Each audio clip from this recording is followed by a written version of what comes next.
Hi friends, నేను మీ మంజుల మాట్లాడుతున్నాను. ఈ వీడియోను స్కిప్ చేయకుండా చూడండి, చాలా ఇంట్రెస్టింగ్గా ఉంది. ఏంటంటే బెంగళూరు కర్ణాటకలో 4వ క్లాస్ చదివిన వ్యక్తి ఇన్కమ్ ట్యాక్స్నే బురిడి కొట్టించాడు. అసలు ఇన్కమ్ ట్యాక్స్ ఏంటి, కర్ణాటక ప్రజలను, ఎమ్మెల్యేలను, మినిస్టర్లను అందరినీ తూకం లెక్కన గుజరీకు అమ్మేశాడు, కొనేశాడు. అసలు ఎలా అంటారా, ఇతని పేరే గుజరీ బాబు, స్క్రాప్ బాబు. అసలు పేరు యూసఫ్ షరీఫ్. మోసం చేస్తారు. ఇదేం లేండి, ఇదేం పెద్ద విషయం కాదు అనుకుంటున్నారా? కాదు, ఇది నిజంగానే పెద్ద విషయం. కర్ణాటకలోని ఎమ్మెల్యేలను, మినిస్టర్లను, ఇన్కమ్ ట్యాక్స్ను, బీబీఎంపీను, దేవాలయాల అర్చకులను, కాలేజెస్ను, స్కూల్స్ను ఇలా చెప్పుకుంటూ పోతే అబ్బో చాలా ఉందండోయ్. ఈ నీచుడు తన కూతుర్ని కూడా వదలలేదు. ఎలా అనేది ముందు ఈ స్పీచ్ వినండి, మళ్ళీ మనము కథలేకొద్దాం. Candidate who is popularly known as Scrap Babu, who is the candidate of the Congress for the Legislative Council. For the Legislative Council and the Rajya Sabha were created as a body, super body, above the Assembly and the Lok Sabha. Why? If there is a mistake committed by the Lok Sabha or the Assembly, then the people from various fields are brought into these bodies to guide them. See, this is where you are faulty. So that guidance is expected from the Rajya Sabha or the Parishad, the Legislative Council. Here you have a candidate whose name itself is a Scrap Babu, and the Congress have found him. Why? Because he has claimed that he has about 1,500 crores. Did you do a background check on that fellow? Because of the 1,500 crores, you will just give it to anybody? Now, this chap is the fellow, the word may have forgotten, he is the one who had gone to the Chief Justice's house to bribe him in the case. Yeah?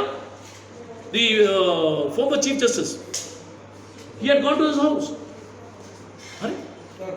Then, this chap had actually been taken into the CCP. And CCP, what he does is, when there's inquiry and he gets to know that they're going to arrest him any moment, he jumps there and he takes a scissor and he tries to stab himself. He goes and hits against a wall, creates a drama there.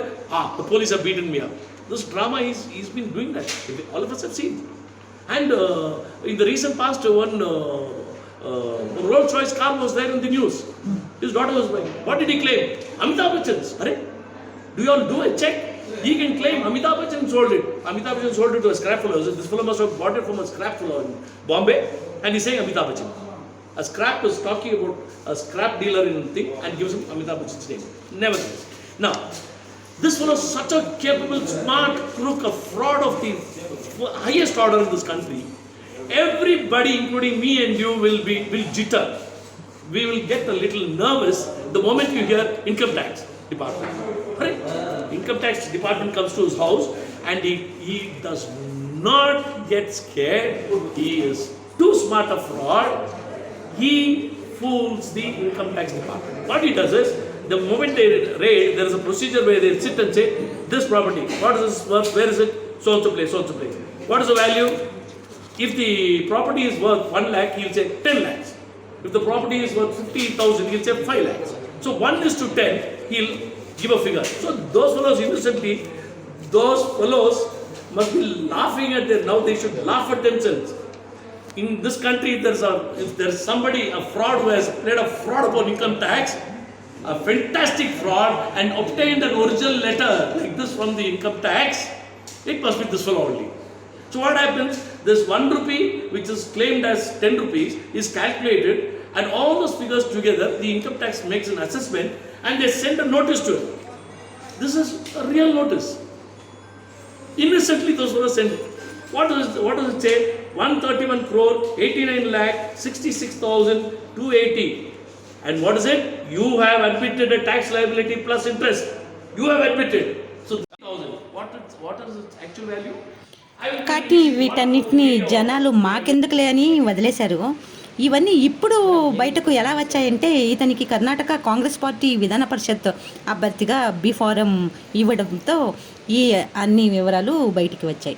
ఇక ఇతను దొంగ ఏడుపులు ఏడవడము, దొంగ యాక్షన్లు చేయడంలో చాలా తెలివైనవాడు. అలాగే ఇద్దరు పెళ్ళాలను కూతుర్ని కూడా కూర్చోబెట్టుకొని ఇవన్నీ అబద్ధము అని చెప్పి యూట్యూబ్ ఛానల్స్లో ప్రచారం కూడా చేసుకున్నాడు. ఇతని మోసం ఎలా ఉంటుంది అంటే, మన ప్రజలు కూడా అంతే. డబ్బులున్నవాడు ఎంత విధవైనా మనకు సహాయం చేయకపోయినా బ్రహ్మచాతం పడుతుంటారు. అది ఎలానో వినండి. 4వ క్లాస్ చదివిన ఈ స్క్రాప్ బాబు ఇతను ఇన్కమ్ ట్యాక్స్ రైడును తనంతకు తానే చేయించుకున్నాడు. అది ఎలా అంటారా?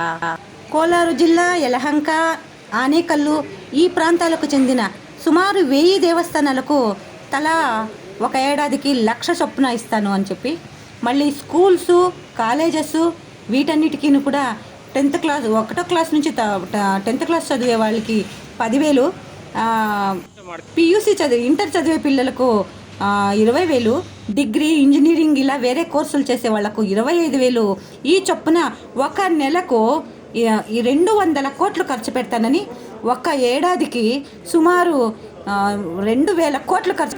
ఇలా వచ్చి బెంగళూరు ప్రెస్ క్లబ్లోనే ఇతను ఉపన్యాసాలు దంచి పారేశాడు. ఇది చూసి ఇన్కమ్ ట్యాక్స్ వాళ్ళు రైడ్ చేశారు. పాపం ఇన్కమ్ ట్యాక్స్ వారు కూడా వీడు వాగిన వాగడంతా నిజమనుకున్నారు. అప్పుడు చూడండి వీడి తెలివి. వీడి బుర్రను నిజంగానే మనము మ్యూజియంలో పెట్టాలి. 4వ క్లాసు చదివినవాడు వీడు స్క్వేర్ ఫీట్ లెక్కన 5 లక్షల ఆస్తి విలువెంత అని అడిగితే 5 కోట్లు లెక్క చూపాడు. అలా ఉన్న 17 ఎకరాలను 1,22,86,830 రూపాయల ఇన్కమ్ ట్యాక్స్ను బిల్లు వేశారు. అలా లెక్కలు చూపించాడనమాట. వెంటనే ఈ బిల్లు తీసుకొని వచ్చి ప్రెస్ వాళ్లకు విడుదల చేసి ప్రతి ఒక్కరూ ముక్కున వేలేసుకునేలా అందరికీ చూపించుకొని కోట్ల అప్పులు పుట్టించుకున్నాడు.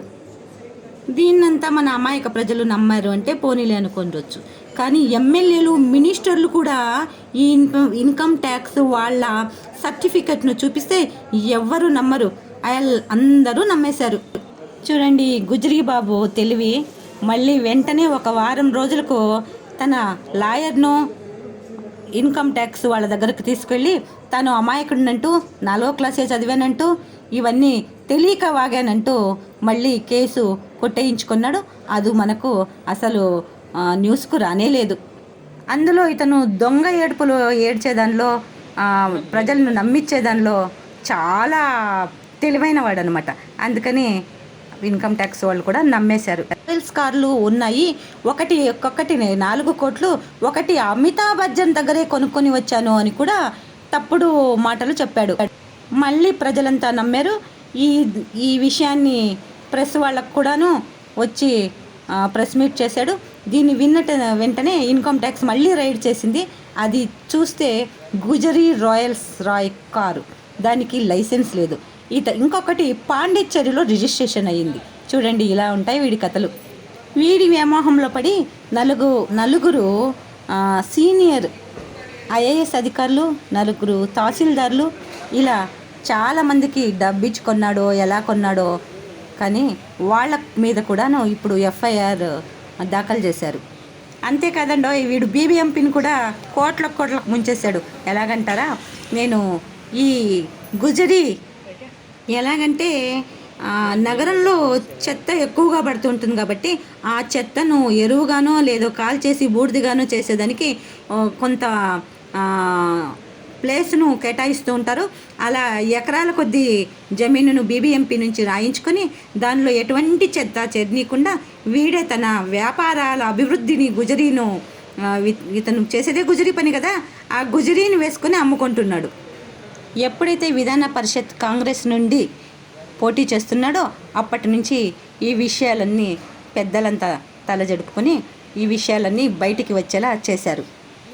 ఎప్పుడైతే విధాన పరిషత్ ఎలక్షన్స్కు కాంగ్రెస్ పార్టీ తరఫున ఇతనికి అభ్యర్థిగా బిఫారం ఇచ్చారో అప్పుడు కూతుర్ని, 2 పెళ్ళాలని కూర్చోబెట్టుకొని నేను తప్పు చేశాను, నేను రెండో పెళ్లి చేసుకోవడం వల్ల నా భార్య నా కూతురు నా మీద కోపంతో ఇలాంటి కేసు పెట్టారంతే, నేను చాలా మంచివాడిని అని దొంగ ఏడుపులు ఏడ్చేదానిలో నంబర్ 1 కదా.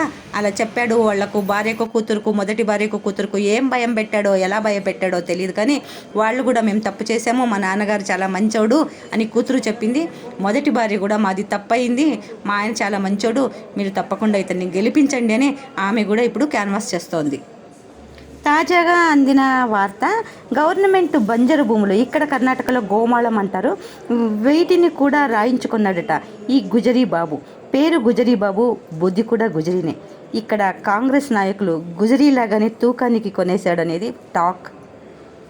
వీటి గురించి, ఈ గుజరీ బాబు గురించి మీకేమనిపిస్తుందో, ఎలా అనిపిస్తుందో ఒక కామెంట్ చేయండి. నా యూట్యూబ్ను సబ్స్క్రైబ్ చేయండి.